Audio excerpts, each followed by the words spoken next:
Today at the National Press Club, Race Discrimination Commissioner Giridharan Sivaraman. He'll outline his calls for a whole-of-society approach towards tackling racism and discuss the National Anti-Racism Framework. Giridharan Sivaraman with today's National Press Club address.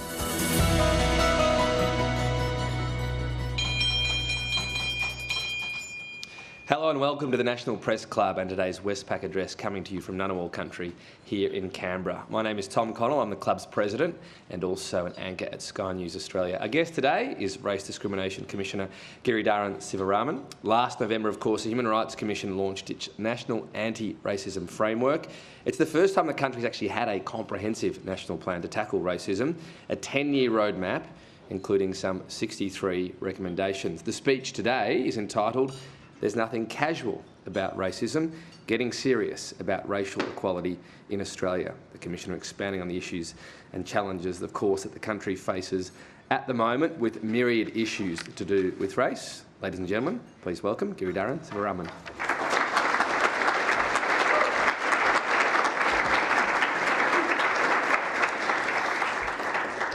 Good afternoon. It's a privilege to address you today. Thank you to the many friends, colleagues and community representatives who have journeyed here, whether from down the road or interstate, and to those of you tuning in. I begin by acknowledging the Ngunnawal and Ngambri people, the traditional custodians of the land we meet on, and pay my respects to elders past and present. I also extend those respects to any Aboriginal and Torres Strait Islander people here today, including Katie Kiss, the Social Justice Commissioner. Thank you, sister, for the privilege to walk alongside you.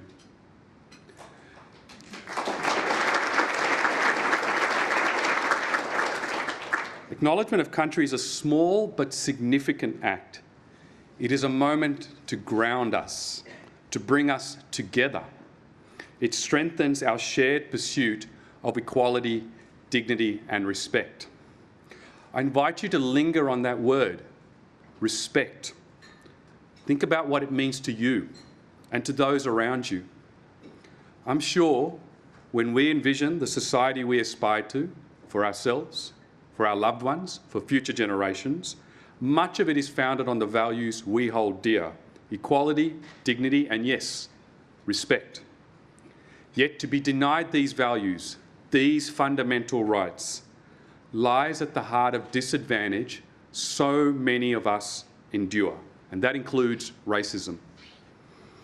Today, I will outline my vision for an Australia where racial identity does not limit anyone's ability to live the life they choose, where we dismantle the invisible barriers that stifle opportunity and sow division. I come to you today with a plan to do just that.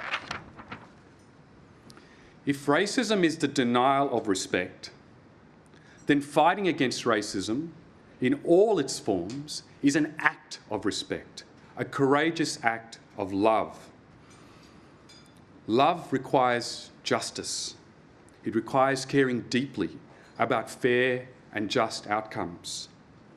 Justice is the foundation of so many Australian values, even if we don't realise it.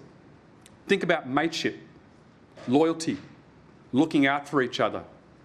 We champion the underdog, stand up for those doing it tough.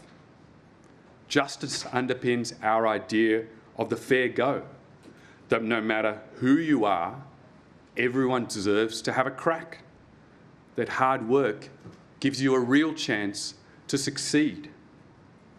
Many of you, whatever your background, have indeed worked hard for what you've achieved.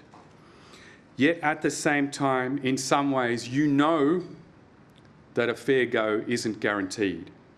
Despite our progress, our achievements, and our good intentions, every one of you has either experienced or at least witnessed disadvantage in this country. You know the experience of doing your best only to face numerous obstacles through no fault of your own. These barriers were the result of inequality baked into systems and institutions all around us. And because of this, you already know how unfair systems work. And if you can recognise that, then you can understand structural racism. But let me offer up some examples of unfair systems. If you're a woman, you might know the sting of seeing male colleagues being promoted before you, despite you being just as, if not more, capable than they are. If you have a disability, you've likely felt the isolation of inaccessible workplaces, facilities, events, even air travel. If you're part of the LGBTIQA+ community, you may know the exhaustion of constantly deciding whether to hide who you are or risk being unsafe. If you're working class, you may have experienced how your accent, postcode, or parents' jobs can affect how people treat you and what opportunities you're offered. If you're older, you may have been overlooked for jobs despite your experience in a society that too often equates age with incapacity. And many of you have faced multiple barriers at once because of all of these different parts of who you are, your age, disability, gender, or sexual identity. In all of these situations, you've been unfairly disadvantaged due to things you have no control over, just for being you. These aren't isolated incidents. You've experienced how prejudice can be built into the very systems meant to support us, resulting in direct harms to your life. Structural racism is no different. It goes beyond racist slurs or harassment, though these are harmful enough. Just as sexism isn't just about individual men treating women badly, racism isn't just about personal prejudice. It's the way our laws, policies, institutions, and entrenched norms consistently produce worse outcomes for people based on their race. But let me give you a story to give you some context. It's drawn from many real ones. Fatima Abdullah, a pseudonym, was a successful architect in Syria. She speaks some English, is a devout Muslim, and wears a hijab. She migrates to Brisbane, hopeful, nervous, determined to contribute. From the outset, it's challenging. Despite coming on a skilled migration visa, her qualifications are not recognised, and the process to validate them is costly and unclear. With no income support, she needs work fast. She's not connected into professional networks. Job ads ask for Australian experience, and recruiters are sympathetic but can't help. Fatima takes a warehouse job that doesn't utilise her skills. The interview is particularly stressful, conversational, full of idioms she doesn't understand, despite her written English being strong. Still, she gets the job. When Fatima starts, she's introduced as from Syria, not as an architect.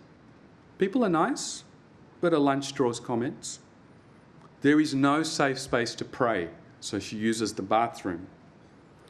When she writes her name in Arabic on a whiteboard while explaining her culture, HR warn her it makes others uncomfortable. Ramadan coincides with a busy period. She's asked to work longer hours, which delays the breaking of her fast and exacerbates fatigue. She requests leave to celebrate the Islamic holiday Eid, but is told she must take annual leave, which she hasn't accrued. Fatima tries to make connections, but most socialising revolves around alcohol. She applies for promotions, but is told she lacks the cultural fit. Finally, feeling isolated and unvalued, she quits. In her exit interview, no one asks her if she experienced racism. Fatima wasn't subjected to slurs. No one said her religion was wrong, criticised how she was dressed. But she was the target of structural racism at every step of her employment journey. Now imagine Fatima had a husband, Safa, a respected engineer, can only find work as a cleaner. Their stresses trigger depression. He sees a doctor but isn't understood and is told to come back for an interpreter. He doesn't feel safe talking about his mental health in such an unfamiliar setting. He feels like a burden and leaves without treatment. Their daughter Noor struggles at school. She's teased for her accent, her faith. One teacher even encourages her to lose her hijab to fit in. The family soldiers on, but their hope turns to fear. Fear of not being accepted, of not thriving, of not reaching their potential. Again, this is all based on real experiences. They are not isolated. They are part of a pattern, one that affects families, communities, generations. So what went wrong? It wasn't just one thing, but a system of things. When racism is structural, it goes beyond personal bias. It's about systems that harm through a lack of racial literacy and cultural safety. We can see this from employment to healthcare to education. These systems may appear neutral, but they are not.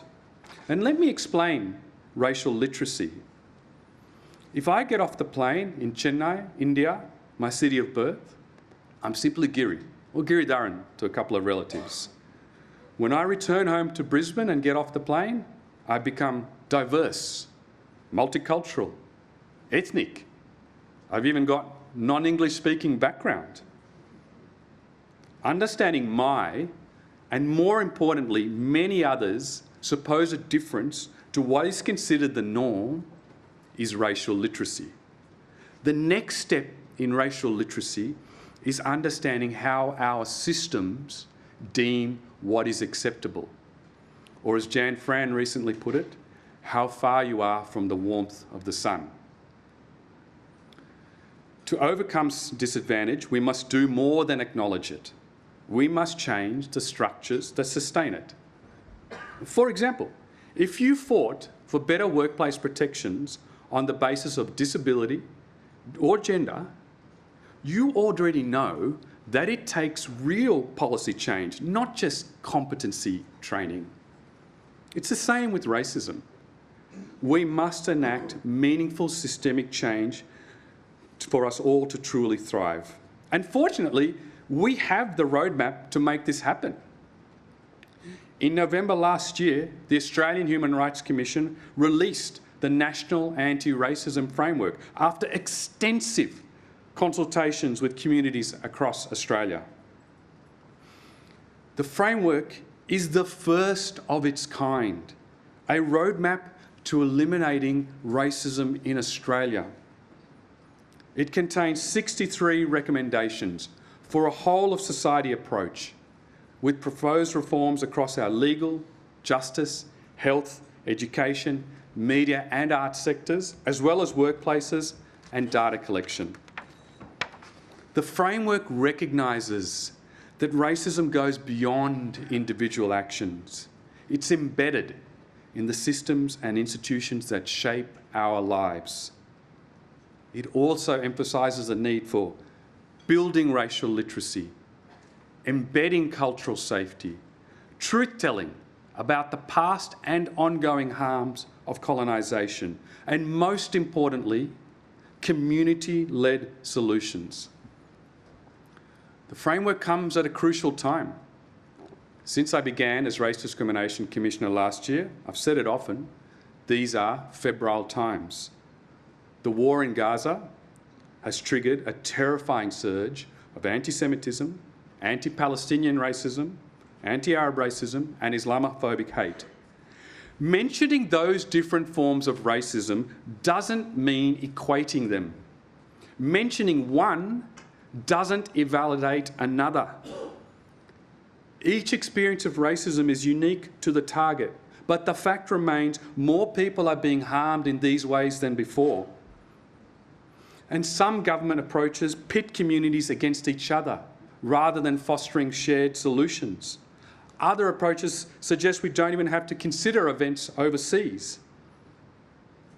But consultations we've held with Jewish, Palestinian, Arab and Muslim Australian communities as part of the Seen and Heard project say otherwise. Seen and Heard is a federally funded project to address the increased racism experienced by these communities since 7 October 2023. We found the claim that communities here are untouched by trauma overseas is both artificial and insensitive. Across all communities we consulted, one theme stood out: the experience and impact of dehumanisation. That is, they have been made to feel lesser than human, lesser than others around them. When the massacre of 1,200 Jews and Israelis by Hamas on October 7 is not acknowledged, it dehumanises them, and by extension, Jewish and Israeli Australians. When the devastation caused by Israel in Gaza, the death of 60,000 civilians, mass starvation, the destruction of homes is ignored, it dehumanises Palestinians, and by extension, the Palestinian, Arab and Muslim Australians who identify with them. Failing to recognise suffering wherever it occurs strips people of their humanity, and that dehumanisation is felt deeply by communities here. And to ignore other global conflicts also dehumanises people affected here. Take Sudan, for example. Since conflict broke out in April 2023, over 12 million Sudanese have been forcibly displaced, the largest displacement crisis in the world. Yet it barely registers in our media, barely registers in our national consciousness. Many communities I haven't even mentioned today know the feeling that their lives, their suffering matters less. This is where the role of the media is so important. Media organisations play a vital role in our democracy by shaping public understanding and shining a light on injustice. But they must also be willing to turn that light inward, to examine how race is seen or not seen within their own reporting, institutions and cultures. Racism is a word, an issue that draws overwhelming reactions, visceral at times. Sometimes I wonder if people think saying racism is like saying Beetlejuice, that it will make the demon appear. But it's already here, despite those who may deny its existence or punish those who call it out. And to everyone telling, I've got to tell you, as Race Discrimination Commissioner, I dream of the day my role becomes obsolete, a day when no one has to talk about racism because no one is harmed by it. To get there, though, we must face some hard truths and acknowledge our problems, including past and present failures. Then we must work together to implement solutions that give us all a fair go. Solutions that help us realise our own potential and our shared potential to live in and be a stronger society. This isn't just wishful thinking. The National Anti-Racism Framework can help make it real. And remember, this benefits everyone, not just communities affected by racism. I mean, what you don't often hear, but is absolutely true, is that addressing racism makes economic sense. Research shows it costs the economy billions. Racism undermines productivity and workplace safety and business reputations. When you eliminate racism from our institutions, you improve their quality and fairness. All of us benefit from systems that are more transparent, accountable, and responsive to our needs. And consider the richness and vibrance that would colour our society if we all truly felt safe to be who we are. This isn't about anyone giving anything up. It's about all of us gaining more. This year also presents a historic opportunity for change. It marks 50 years since the Whitlam government passed the Racial Discrimination Act, or RDA, a pivotal milestone of its time that paved the way for all other anti-discrimination laws. And while the RDA has improved racial equality over the decades, structural racism still persists in our legal and justice systems. The world has changed drastically over the past 50 years, and our legal frameworks must keep pace. This is why, alongside policy and structural reform, the National Anti-Racism Framework calls for the RDA to be reformed to include a positive duty to eliminate discrimination. A positive duty is a legal obligation on employers to take reasonable and proportionate measures to prevent discrimination, acting proactively, not just reactively. A positive duty to eliminate sexual harassment in the workplace was introduced into the Sex Discrimination Act 2 years ago. Businesses have shown they can adapt to these changes. Currently, the RDA places the burden on targets of racism, who are often traumatised, under-resourced and overwhelmed, who have to lodge complaints. It requires harm to be suffered before action can be taken. This needs to change. To truly create safer environments, we need to shift from reactive measures and instead work to stop racism before it happens. That is the overarching intent of the Racism at Uni project, the Australian Human Rights Commission's historic study into racism in the tertiary sector. It will examine the prevalence, nature and impact of racism at universities for students and staff. By understanding people's experiences, we aim to identify how best to address racism in these environments. Our interim report has already revealed disturbing trends of racism, the prevalence of anti-First Peoples racism, rising anti-Semitism, anti-Palestinian racism and Islamophobia. It shows structural discrimination. And we have also seen, of course, the significant impacts of racism on well-being, participation and performance. We have reached a critical stage in the study. Having completed focus group engagement, we roll out the national online survey across universities next week on the 11th of August. Our findings will inform a final report with practical recommendations to universities and government. Our aim is to create a safer, more equitable and inclusive environment for all students and staff. Now, I've said it before and I'll say it again. There can be no racial justice in Australia without justice for Aboriginal and Torres Strait Islander peoples. That's why the National Anti-Racism Framework and all efforts to combat racism in Australia must be First Peoples centred. We cannot fix a problem without addressing its root cause. And every manifestation of racism in this country stems from the original violence against First Peoples. The same racist motives that justified the theft of Aboriginal land also drove the mistreatment of Chinese migrants on the goldfields, which then laid the foundations for the White Australia policy.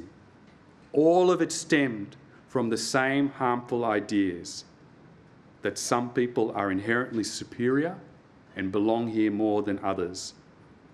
And while the racism experienced by First Peoples may differ from that faced by non-Indigenous people, the struggles are connected. Many of us know what it's like to feel ashamed of our culture, language, or dress, pressured to give up parts of ourselves to avoid being treated as inferior. But the same systems that pressure us into shedding these parts of ourselves also spent centuries trying to erase First Peoples' languages and cultures. And for centuries, Aboriginal and Torres Strait Islanders have resisted that erasure. That resistance has been the conscience that tells us we still have a reckoning with our past. It's the crowbar that allows non-Indigenous people to prise open structures so we can all be our whole selves without penalty. Every time we're made to feel like we don't belong, we remember. First Peoples are still fighting to be recognised in the constitution of their own ancestral land.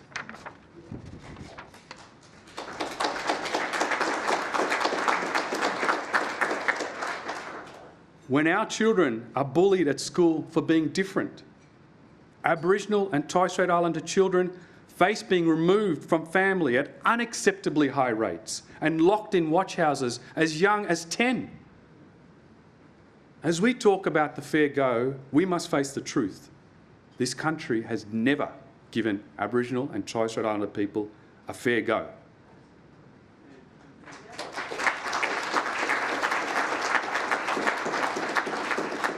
If we really believe in justice and respect, then advocating for First Peoples justice is the bare minimum of living up to our own values.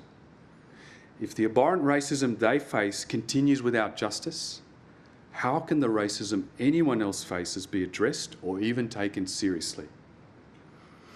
And First Peoples justice can only be built on a foundation of truth-telling. We cannot achieve true progress without acknowledging the realities of colonisation, from massacres to land theft. Understanding how these horrors shape the systems we live under today. How these systems continue to perpetuate racism and inequalities for First Peoples across health, justice and more. Sometimes we've got to have difficult conversations, hear uncomfortable truths, but doing so is not a means to divide us. It is a powerful act of unity. Truth-telling also reveals beauty in the 238 years of resistance, survival and hope that First People have been striving for. It is a persistent fight for racial justice, deeply connected to our broader struggle for racial equality. Through truth-telling, we learn to be guided by First People's strength, knowledge and leadership in our own pursuit of equality. And when it comes to equality, or lack thereof, you know what systemic discrimination feels like. You've lived it, or loved someone who has. You know the frustration of being judged by characteristics you can't control. You know the exhaustion of having to work twice as hard to get half the recognition. That understanding drives powerful social change. When employers could fire women for falling pregnant, we didn't just shrug and accept it. Women, unions and allies advocated, and we changed the law. When the law excluded same-sex couples from marrying, we fought for equality. That sense of justice you felt when fighting for equality, for what's right, that's exactly what we must apply to structural racism. We all have a role to play. Even the word racism may feel heavy or overwhelming, but each of us holds one small piece of this immense puzzle we must solve. And if you're white, acknowledging structural racism in Australia doesn't mean feeling guilty about your own achievements or advantages, or that your own struggles don't matter.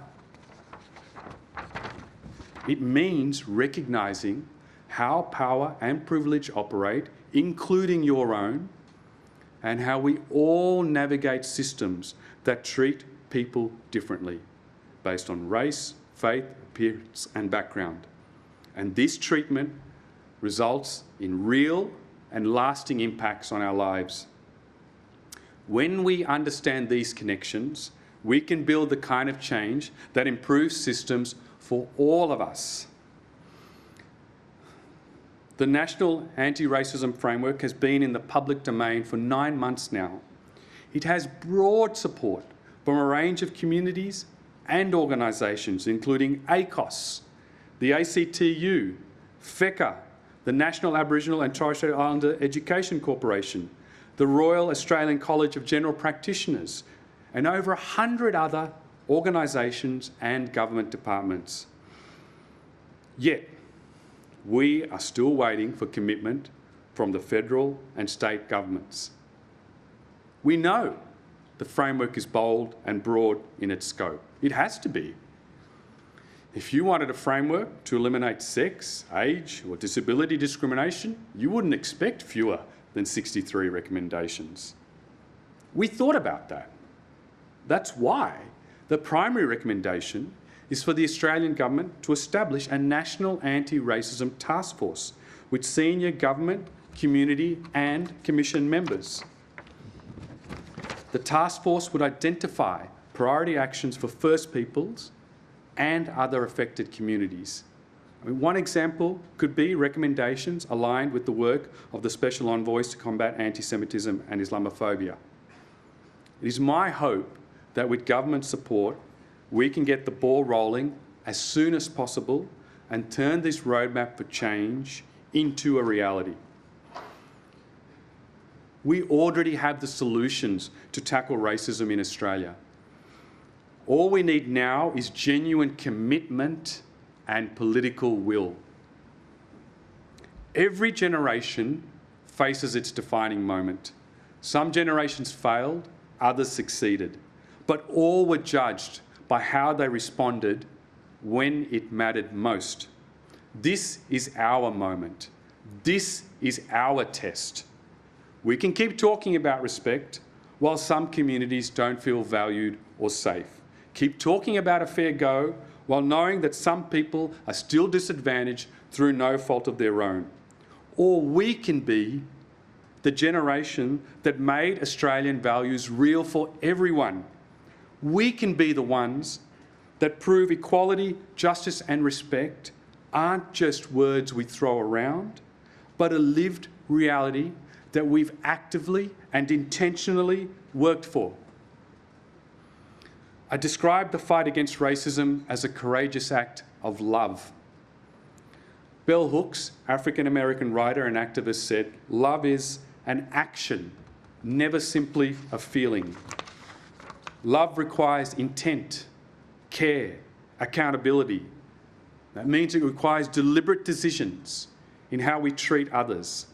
So today, I call on all of us to begin seeing respect as an action. In Prime Minister Albanese's press club address, soon after his election win, he declared his vision for Australia as a microcosm for the world, where all are respected and valued and our diversity is recognised as a strength. This doesn't have to be a mere aspiration. Let us commit today to respect as an action with courage and intent, and use it as our North Star to guide decisions we make in our institutions, workplaces and daily lives. If we do so, I believe the vision of the Prime Minister, and indeed so many of us, can move from aspiration to reality. Thank you.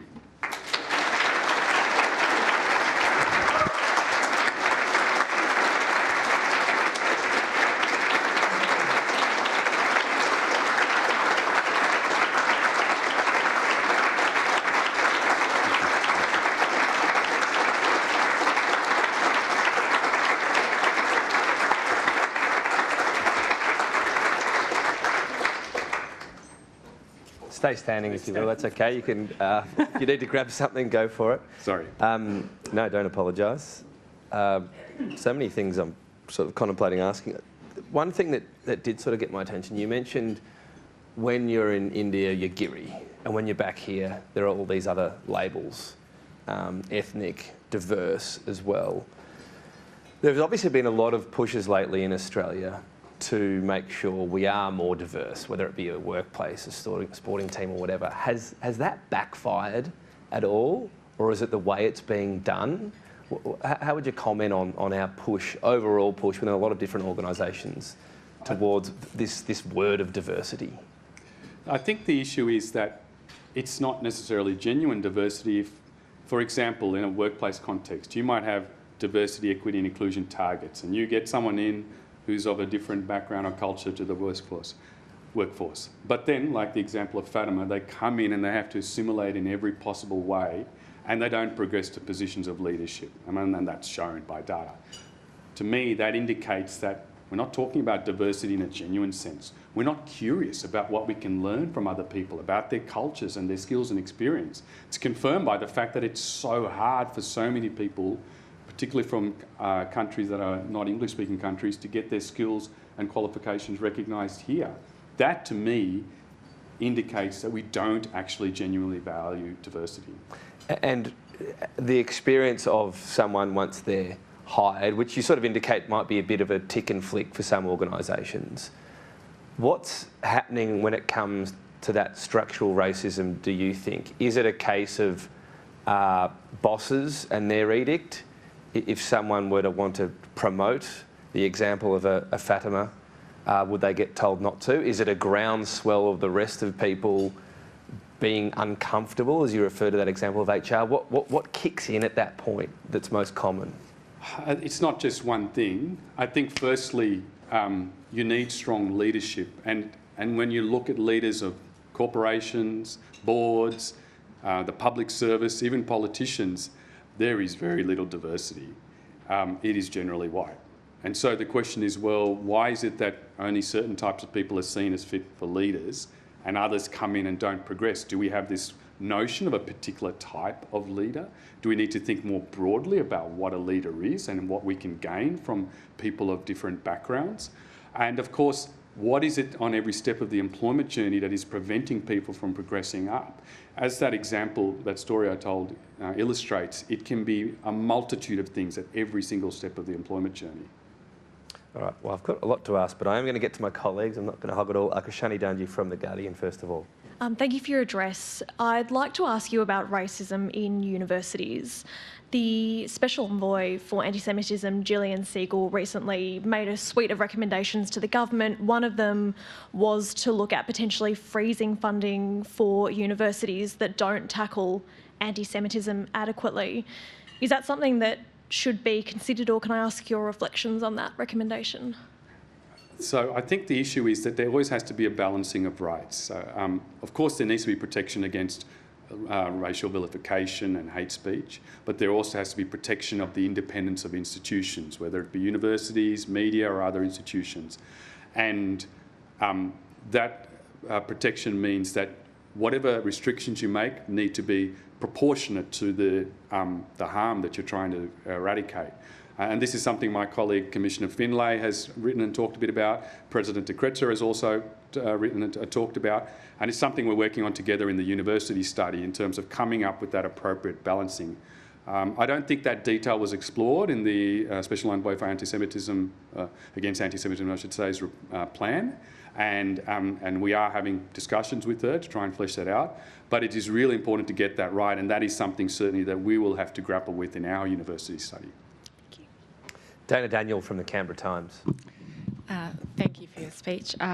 You've previously said that the Australian public service needs to be a model employer when it comes to tackling racism. People from racially diverse backgrounds are significantly underrepresented in public sector leadership, and the APS survey last year found that 10% of respondents had experienced discrimination on the basis of their background or a personal characteristic, with almost a quarter of these reports attributed to racism. You've spoken today about inequality being baked into systems and institutions. Do you think that racism is still baked into the APS? And why do you think there's still such a significant problem there? And are the current efforts to address it sufficient? So the first thing to note is you said 10% of people had reported the experiences. That will only be a fraction of the actual harassment or racism endured by people, because most people don't report it. They don't complain because they don't trust institutions, or they just feel that they're going to be victimised or that nothing will happen. So to me, that means there's a much bigger problem than that's actually been identified. That's problem number one. Problem number two is you can have targets in terms of your recruitment, but what is actually happening after people enter the workplace? And the APS is a very, in some senses, old institution. It was created a long time ago. Has it actually changed, or does it maintain the inequalities that would have been baked in at this time it was created? And I think that actually requires an examination at every step of the employment journey. And I note that they're trying to do better. And I've heard what the APS Commissioner has said, Mr. De Bruin, and that's fantastic. You've got to start somewhere, and I applaud that. But I think have the courage to call out racism. Don't just talk about diversity and equity. Talk about racism. How is it impacting, and what can we do to make things better?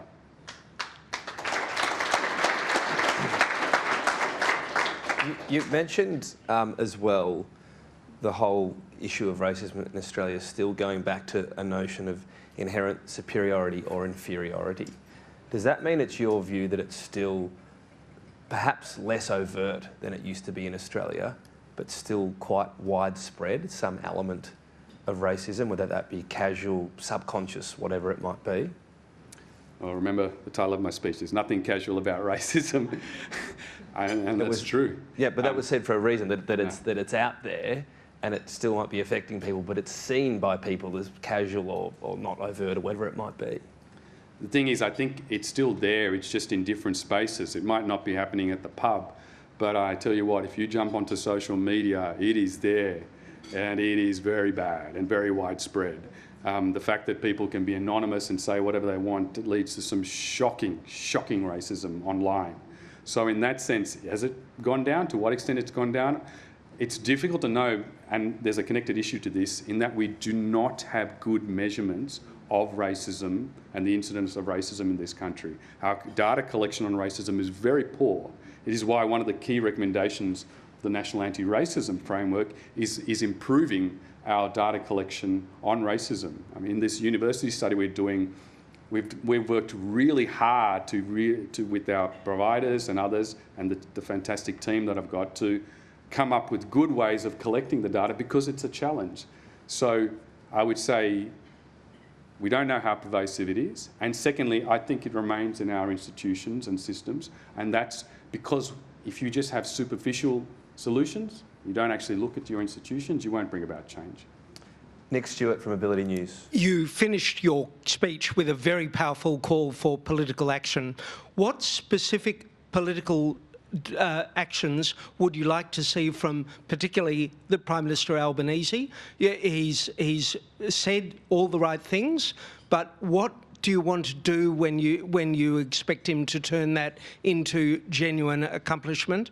And secondly, you mentioned state leaders. I mean, do you think that the debacle that occurred in the protest in Sydney over the weekend, with the massive number of people that were told to march one way over the Harbour Bridge, then back the other way, that was an example of accidental institutional racism?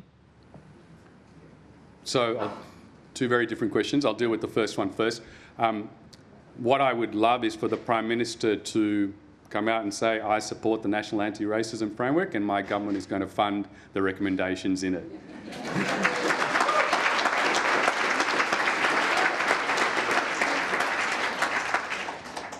I mean, I'd take another minister, really, but I'd love it to be the Prime Minister. Because what we have at the moment is ad hoc, piecemeal approaches. We commissioned research last year when we developed the National Anti-Racism Framework that showed just that the approach to dealing with racism is very ad hoc. There are some levels of government that don't even want to use the word racism. I'd rather use euphemisms like social cohesion or something else. And I think you've got to name the beast to slay it. You've actually got to confront the issue. And secondly, what we're talking about is a coherent, efficient whole-of-government approach where you develop and you target your resources so that you use it to the greatest effect. You come up with solutions that will help everyone. That is the purpose of the framework. It is to help everyone. As to your second point, I don't know the ins and outs of what happened exactly on the protest. I don't live in Sydney, but I mean, I know that from what I could tell from the media reporting and from information from my colleagues, that there was a court process and the issues were ventilated, and it resulted in the protest being allowed to, or the protest is, whether it's a protest or a walk for humanity or whatever you want to call it, went ahead. And that's an important thing, and it's good that there was due process and it was able to proceed. I don't really know in terms of, I suppose, the specifics of what the police did on the day. Thank you. What are you being told by the federal government? No, wait, we're looking at it, we'll get to it. What are you getting told? We're considering it. That's it. Been a while. Yes, it has. Melissa Code from the Mandarin. Hi, Melissa Code from the Mandarin. I just wanted to save 10 seconds for a quick anecdote before I ask you a question which reflects it. A day after the referendum result for the Voice to Parliament, I was travelling on one of those buses that goes from Melbourne Airport into town, and there's a voiceover often on those buses which acknowledges country when you're doing so. And a loud and bombastic old man was telling everybody on the bus how this is why it's so good we voted no, now they can't steal our land back, and all this stuff. And I remember glaring at him, and I regret not saying something. I really do, because I think that was an instance of public and emboldened racism that I could have at least called out. So that's my 2 cents. But my question is around this, applying a framework for racism to combat racism at a time when things are so heightened and so divided. Our Governor-General, Sam Austin, talks a lot about how contemporary discourse is not so good at having uncomfortable conversations. The anti-woke, anti-DEI sentiment post the election of Donald Trump has certainly spurred more vocal resistance to things like togetherness, collective action, care for others. What do we do when we're more driven by our sense of what rights we aren't enjoying as opposed to how we can help others enjoy the fruits of, you know, a harmonious and together society? Just on your anecdote, don't be too hard on yourself. That's the thing. Bystander action is actually very challenging and difficult, and putting all the onus on bystanders to bring about change is asking too much. That's why we need to change our structures. And the way in which I think one of the most distressing things for me recently was during an Anzac Day ceremony in Melbourne when white supremacists or neo-Nazis heckled the Welcome to Country, and all the debate after that became about Welcome to Country rather than about why are neo-Nazis at an Anzac Day rally.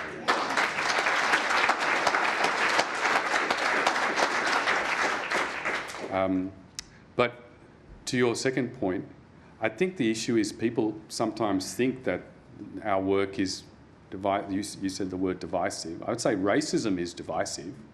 We are talking about solutions that actually benefit everyone. They benefit everyone in terms of the general happiness and well-being of the society. They will benefit in terms of economic impacts. They will benefit in terms of better institutions. We just have to shift our mindset from thinking, oh, we're going to give something up, or you're pitting people against each other, to say, no, our systems and institutions disadvantage a lot of people. My colleague, Commissioner Fitzgerald, has talked about this with age discrimination. My colleague, Commissioner Kayas, talks about it with disability discrimination. These are the same systems and institutions. We don't have multiple ones. They're the same ones that disadvantage lots of people. Well, the question is, oh, well, why is that? Oh, well, so they were built just to only work for a few. Let's think about making them benefit everyone. And if everyone can prosper, we have a much better society. So this is actually what I'm trying to say here is we have a way to be better for everyone. This isn't about anyone losing anything. And if I could just extend my question a little bit, social cohesion is a word that systems use to improve multiculturalism. But the suspicion society at large has of government control means that maybe they're not so on board to subscribing to that. Is that a part of how things are shifting that might be difficult for the system to respond to? Yeah, I think that social cohesion, I guess it means different things to different people. But if it means you all have to get along, it would be great for us all to get along, but you don't get along by pretending racism doesn't exist. So you kind of have to deal with that first, and then we can get along. And you don't get along by saying to people, well, look, all of you just be the same, assimilate and be the same. And if that's what social cohesion means, well, that's not a good outcome either. So that's why I think, well, let's just actually talk about what we want. We want a vibrant society. We want one where everyone feels safe to be who they are, where everyone can thrive or just be. That's what we want. Tessa Conamu from AAP. Thank you very much for your time today. In relation to the conflict in the Middle East, the Prime Minister has said that Australians don't want conflict being brought here. Do you agree with that? And does that alienate communities here in Australia that are impacted by conflict abroad? I mean, of course, we don't want conflict here, but we can't distance ourselves from the inhumanity that occurs wherever it is occurring overseas. That was my point in my speech. Communities here are deeply impacted by what is happening overseas. And in many different ways. Sometimes it's because their family, friends and relatives have been killed or hurt. Or it's because they can identify with the people that are being killed or hurt. And to say that, well, and I don't think that's what the Prime Minister said, but I just think that you have to recognise that humanity and that suffering and then approach a community's needs here. And then the next thing is talk to community about the solutions that will work for everyone. Get community-led solutions. One form of racism is when solutions are just prescribed top-down and communities are told, this is what you're going to do. This is how you're going to be helped. Rather than saying, tell us what works best. We know that you have the knowledge and the strength. We want to listen to you. Sean Tarrant-Goodwin from ABC. The proposal by the envoy for anti-Semitism could see individual envoys given power to take action against institutions that they deem to not be dealing with discrimination adequately. In your view, is it better for specific community envoys or for the courts to deal with these matters? Well, there's a little bit to unpack there. The first thing, it is very important to maintain the independence of our institutions as a matter of fundamental human rights and due process. The second is we need to come up with solutions that help all communities. And communities will absolutely do that. They want solutions that will help everyone. We don't want to get into situations where one community feels like, well, that's only going to help them and it's not going to help us. And that's, I keep coming back to it, I know the National Anti-Racism Framework has exactly that. These are solutions that are there to help all communities. And I think that is actually the better way to approach it. Come up with solutions that don't pit communities against each other, that provide a whole of government approach that will have the best outcomes for everyone and that can be measured and in terms of their success. Because that's another key part in all of this. We don't have good measurement and accountability of anti-racism work. Rania Yallop from SBS. Hey, thank you for your address. You said in your speech, and you said it just then again, about the government at times pitting communities against each other. Firstly, could you elaborate on that a bit, give a few examples of that? And secondly, just on anti-Semitism, there's been a lot of discussion around the definition of anti-Semitism in Australia and a lot of focus on that. How important do you think it is to clearly define anti-Semitism compared to other forms of racial or religious discrimination? And do you think the focus on that definition has impeded work on addressing the issue itself? So on the first issue, in terms of communities being pitted against each other, of course, particular communities should be supported and funded, and that's really important. But when it comes to solutions that will tackle racism, if you just work with one community to the exclusion of another, you don't come up with solutions that will help everyone. Other communities feel like they're not seen, they're not heard, that their trauma isn't real. That creates distrust in government. It creates distrust between communities. It's as a result of the way in which the government is operating that happens. And that's what leads to, that's what I mean by communities being pitted against each other. And often they're not actually against each other. It's the rhetoric or the way in which it's being portrayed. Communities actually work quite well together and they want to work well together. But that's not necessarily a story that people want to tell. And I don't think it does get told if you just have specific projects. To your second point, I suppose the important thing for me to say is, firstly, because we're conducting this historic study into racism in the university sector in particular, we thought it was very important not to have any specific not to have definitions of specific types of racism before we even did the study, because we don't want anyone feeling like they cannot come forward and speak about their experiences due to a definition that's been created before we've even heard from them. We want to hear from people first about their experiences.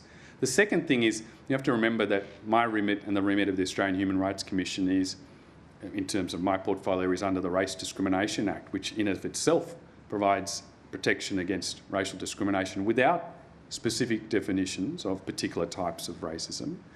And any complaint that is made under that Act, which is then dealt with by the Commission, and the Commission has a fantastic conciliation service, you have to judge on the particular context of that complaint. So you can't then have a specific definition because you don't know what the context of that complaint is going to be. So in that sense, I don't think we could move towards very specific types, definitions of types of racism. When you talk about communities perhaps being put rhetorically against each other, and perhaps it's by the media, you know, feel free to criticise as you should. Do you have an example in mind when you talk about that perhaps they're seen to be pitted against each other and they're actually not? Yeah, well, when you talk about the media, let's think about the relatively recently, I think it was the Daily Telegraph, tried to incite violence by having someone walk into dressed in particular clothing and walk into a shop, a restaurant that was supportive of Palestinian people. There would never not have been anything happen there, but they were deliberately trying to create something for the sake of a story. And I've said this publicly. It was dangerous, and it was pitting communities against each other who weren't actually going to, where nothing was going to happen. And this is the thing, if you kind of feed into those tropes or those stereotypes, what then happens is people say, oh, they bring their conflicts with them, they should just go back to where they came from. It actually increases racism against all communities. So, and there is no acknowledgement of the way in which so many community organisations work so well together to come up with solutions and ideas that can help everyone. When it comes to that line we hear a lot around not bringing a conflict here, what do you take that to mean? Is that peaceful protest? And we've also seen examples, I guess, of a huge protest where one person might be holding one particular banner that nobody agrees with, and that gets the focus. Do you see that as inevitable? There'll always be someone putting that up there, and there'll always be someone with an example the rest of the march doesn't agree with, and that's become a problem in coverage, if you like? I think the issue is people say, don't bring that with you, and it becomes very broad. It's don't bring your religion, don't bring your dress, don't bring your various aspects of your culture. You can come here as long as you fit in. And that's how racism operates. It's the benign racism of assimilation. So it's, and then of course people stereotype and they go, oh, that particular group of people, well, they're bad because of X or whatever. And that feeds into racism as well. But what's underlying it all is we're superior to them, or they don't fit in, or they need to fit in, rather than actually thinking much more broadly in the sense of our own identity, which is much richer. I mean, we have the oldest continuous culture in the world, 60,000 years, or more than 60,000 years. And yet we often just think about culture and history in such a short way. We need to think much more broadly about our identity, about the nature of migration, the way in which our people have contributed, but also been shut out from our systems and institutions. Is it as clear-cut as when you gave the example before that if Fatima didn't have a hijab on, she goes further in that company? Is that that anecdotal or is that statistical? Does that happen? Well, I mean, I think there was some data recently that showed there were more, I can't remember the name, maybe white men named Andrew, who were CEOs of ASX 200 companies, and there were women and definitely people of colour. So you can go, well, okay, either they've made a decision only to employ white men named Andrew as CEOs, unlikely. They've got a poll, or much more likely is that there's, and I don't think they would have explicitly said you can't have anyone else come up through the ranks. There must be something happening within the employment journey that is preventing it from happening. So I don't think it's as direct as don't employ that person. It's often, I mean, it can be, but it's usually more death by a thousand cuts. At every step of the journey, something is happening. Next question, Caitlin Rintoul from the West Australian. You indicated some hesitation around social cohesion, focusing on that. Now, Anthony Albanese had a special envoy for social cohesion that has now been axed. Did you see that role as symbolic, and did you agree with its elimination? No, I mean, just to be clear, well, firstly, in terms of that role, I had briefly interacted with, I think it was Peter Khalil was in that role, and he had some great ideas, and had he continued in it, I would have been happy to work with him and come up with good solutions. The second is, my point is that it's not clear what social cohesion means, and we just shouldn't allow it to obscure anti-racism work. I have no issue with us, like I said, with us getting along, if that's what social cohesion means. But it's just how do we get there? My view is you need to have truth-telling, honest conversations. That brings us together. I think the fear that people have is, oh, if we talk about these difficult issues, it will divide us and there'll be fear and anger. And I say, well, actually, no. You can look at, for example, the beauty and the resistance of Aboriginal and Torres Strait Islanders. You can look at the beauty and resistance of others who have resisted the assimilation of their culture, who still stay strong in their culture. And then you can think about our society being the richer for it. And that, I think, is a better way for us to get along. So in terms of that role, do you think it should be reinstated? It's not a matter for me, that's a matter for government. So if it was reinstated, I'd very happily work with it, and if it's not there, it's not there. Thank you.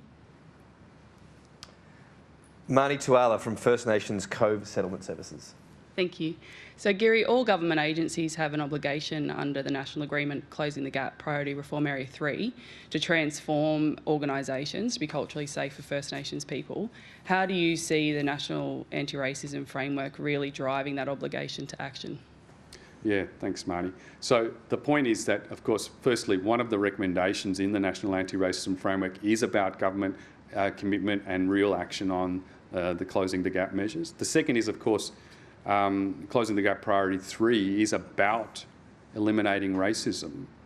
And to do that, you need a whole-of-government approach. You need a First Peoples implementation plan. And that's actually one of the things the National Anti-Racism Framework has or calls for. That is 2 implementation plans, and one of those is First Peoples specific. If you could do that, you could go some way, hopefully, to achieving Closing the Gap Priority 3. Thank you. Just in finishing, and just in 30 seconds or so, I mean, you've made a lot of pitches to governments, leaders and so on. What would you say to someone who's just watching at home about any difference they might make? Everyone can make a difference. Think about what power and privilege you might have in your life. However small it might be, you can make a difference. You can connect in with community, you can connect in with action, you can connect in with what the Commission's doing and our work. And I would say that everyone, every single person can make a difference. Just think about how you can do that, and we'll all be the better for it. We appreciate your time today. We've also got a Press Club membership, so if you're waiting for an answer from the Hill still, you can come down and have a beer or two. Giridharan Sivaraman, thank you for your time today, ladies and gentlemen.